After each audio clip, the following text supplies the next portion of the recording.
Before I tell you how I got pulled over by my own neighborhood's wannabe cops. Yeah, the HOA security guards with golf carts and badges made from printer paper. Make sure you hit that subscribe button, because this story gets insane, and you won't believe what happens when the real badge meets the fake one. So there I was, fresh off a 14-hour shift on the interstate, running on caffeine and spite, still in my highway patrol uniform, my cruiser gleaming under the early morning sun like a shark that hadn't eaten yet, just wanting to get home, shower, and forget about humanity for a few hours, when the flashing orange lights came up behind me right as I turned into my own neighborhood. At first, I thought it was a utility truck or maybe a landscaper's van, but then I saw the words, HOA Security Patrol, stenciled in Comic Sans on the side of what looked like a repurposed golf cart with a siren strapped to the roof, and two guys wearing sunglasses, polo shirts, and fake radios on their shoulders. I actually laughed, like a full-on tired cop laugh, because after pulling over meth heads, carjackers, and drunk CEOs all week, getting lit up by the neighborhood watch was the last thing I expected. But then, they honked. Not once, not twice, 3 times, and motioned for me to pull over, using those exaggerated arm waves that scream, "I have power, please respect me." Against my better judgment, I stopped. Maybe I was curious. Maybe I just wanted to see how deep this rabbit hole went. One of them, let's call him Brad, because of course his name was Brad, walked up to my window with all the confidence of a man who's never been told no by life. The other one, Tanner, stayed by the golf cart, hand hovering near his belt like he was packing heat, except it was just a flashlight. Brad leaned down, shades reflecting my badge, and said, "License and registration, sir." I stared at him for a full 10 seconds. Then I slowly raised an eyebrow and asked, "You serious right now?" He puffed out his chest, clearly loving the moment. "This is a private community, and you were speeding." I looked down at my speedometer, 15 miles per hour. "Speeding?" I asked. "The limit's 10, he said, tapping his clipboard like it meant something. Now, normally I'd just laugh and drive off, but curiosity got the better of me. I handed him my license, making sure he could see the State Highway Patrol badge glinting right next to it. His eyes flicked down, and I could see the exact moment realization hit, but pride kept his mouth moving. Well, officer," he said, tripping over the word, "we're going to have to issue a citation for reckless driving within the HOA." I almost lost it right there. Reckless driving, 15 miles per hour. I leaned back, folded my arms, and said, "You sure you want to do that, Brad?" His name tag, which was literally laminated paper, flapped in the breeze. "Yes, sir," he said. "HOA rules are HOA rules." At this point, Tanner walked over, radioing into his shoulder like he was calling for backup, except I could clearly hear the static sound effect from his phone app. I asked, "You guys have a chief or something?" Brad nodded. "Yeah, Mr. Donovan. He's the head of security and HOA president." "Perfect," I said. "Call him here." 10 minutes later, a black Escalade pulled up, and out came a man in a suit 3 sizes too big, holding a clipboard thicker than a Bible. "Mr. Donovan looked me up and down like he was appraising property. "Sir, we have a strict no exceptions policy in this community," he said. "Speeding, no matter who you are, comes with a fine." I smiled. "Even if I'm law enforcement?" He shrugged. "Especially then. Everyone's equal under HOA law." I couldn't believe this was happening. I'd dealt with cartel members who were more reasonable than this guy. "You realize you have no legal authority to stop me, right?" I asked. He smirked. "We're deputized by the board." I actually choked on my own laughter. "The board," I repeated, as in, the group of retirees who argue about fence colors. His smirk faltered. I decided to play along. "All right," I said, pretending to take it seriously. "Write me up." Brad grinned like he'd just won.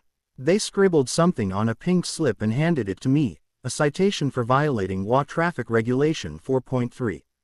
The fine, $150. I nodded, folded it, and said, "Cool. I'll handle this." Then I drove off, slowly, just to twist the knife. But I wasn't done. I spent the next day compiling a report. Turns out, these HOA cops had been pulling over delivery drivers, teenagers, even mail carriers, threatening to tow cars and issue fines that weren't legally enforceable. One poor Amazon driver had his van booted by a clamp they bought on eBay. I contacted the county attorney, the real sheriff's department, and the HOA management company.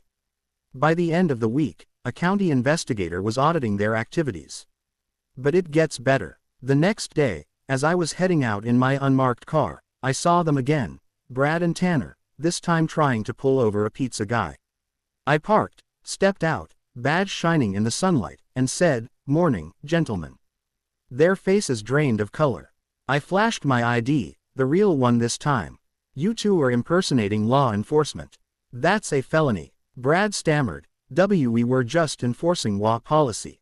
I said, "No, you were conducting illegal traffic stops on public roads within a private community. That's not policy. That's vigilantism." Mr. Donovan showed up, waving his clipboard like a magic wand. "Officer, I assure you," I cut him off. "You're under investigation. You'll want to lawyer up." Long story short, the county shut their security department down. Turns out, Donovan had been pocketing fine money for months. The HOA board had no idea. He even wrote himself reimbursement checks for fuel costs on a golf cart. Brad and Tanner weren't bad guys, they were just drunk on power. But it didn't end there. A month later, I got a letter in the mail from a new HOA president, apologizing for the incident and offering me a year's free HOA dues. I thought that was the end. But no, 2 weeks after that, my neighbor, old Mr. Peters, came by saying the new security team wanted to install cameras on every corner for safety. I got suspicious. I pulled the vendor's info. It was a shell company. Guess who was behind it? Mr. Donovan, trying to make a comeback under a different LLC. I called the county investigator again. They raided his office, found fake contracts, fraudulent billing, and a whole spreadsheet of citations dating back 2 years. Dude was making nearly $50,000 a year off fines he had no authority to issue. The kicker, he tried to claim qualified immunity in an HOA from a golf cart. That case made local news. Fake cops busted in HOA sting. My phone blew up. People in other neighborhoods started sharing stories. Apparently, this happens more often than you'd think. Private security thinking they're police, crossing the line, writing tickets, pulling people over. One HOA even had uniforms identical to the sheriff's department. A week later, a producer from a local radio station asked me to share the story on air. I did. The next morning, I had emails from HOAs all over the state asking for traffic control training. I turned them all down.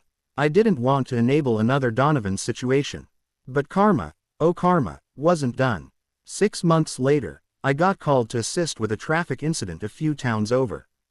Guess who I found handcuffed by the local PD on the side of the road? Brad. He'd joined a private bounty recovery group that tried to arrest someone for unpaid parking tickets. The irony was delicious. He saw me, turned red, and muttered, "Guess I should have stayed with golf carts." I told him, "Guess you should have stayed in your lane." I thought that would be the last twist, but a year later, something wild happened. My department got a complaint from an HOA board member, claiming a rogue officer was harassing residents. The name, mine. Apparently, someone had created fake reports under my badge number, accusing me of reckless endangerment in HOA Zone C. I traced the complaint. It came from a burner email linked to none other than Tanner. Turns out, he'd been nursing a grudge and trying to get me suspended.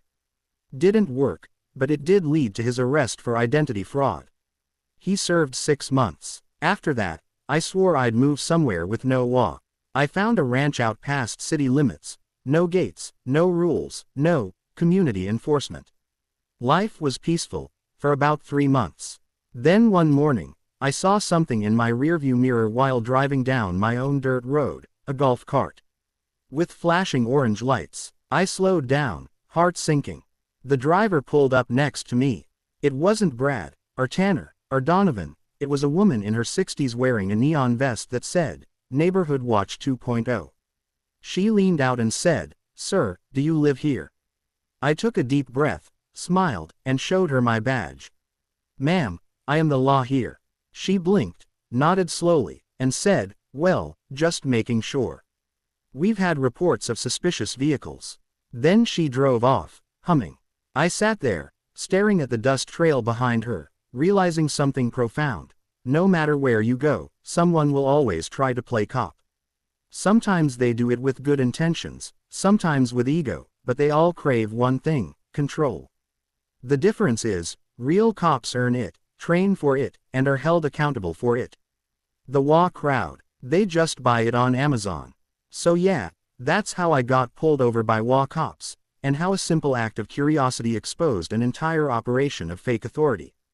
If you like this story, make sure to hit subscribe, because I've got plenty more from the weird side of law enforcement, and trust me, this wasn't even the strangest one.